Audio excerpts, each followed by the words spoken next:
Hello అండి.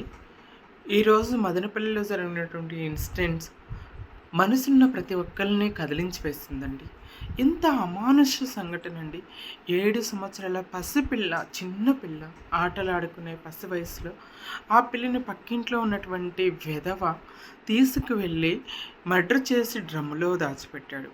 ఇంకా దాని గురించిన సమాచారం అంతా తెలియాల్సింది. వాడిని పోలీసులు అరెస్ట్ చేశారు.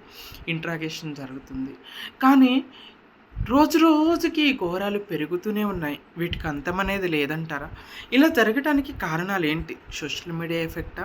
లేకపోతే ఒకళ్ళని చూసి ఒకళ్ళు నేర్చుకుంటున్నారా? ఇంటర్నెట్ ఎఫెక్టా?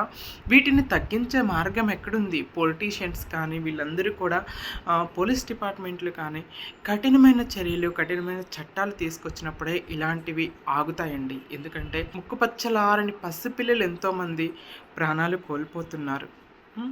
వయస్సుతో సంబంధం లేకుండా చిన్న పిల్లల్ని చంపేస్తున్నారు హింసించి. ఆ పాప ఎంత బాధపడి ఉంటుందండి చంపినప్పుడు. చిన్న ప్రాణం, తను ఎందుకు చనిపోతుందో కూడా తెలియని, ఎందుకు ఆ హింస జరుగుతుందో తన మీద కూడా తెలియని చిన్ని గొంతుక. అలాంటి అఘాయిత్యాలని మనం ఆపలేమా?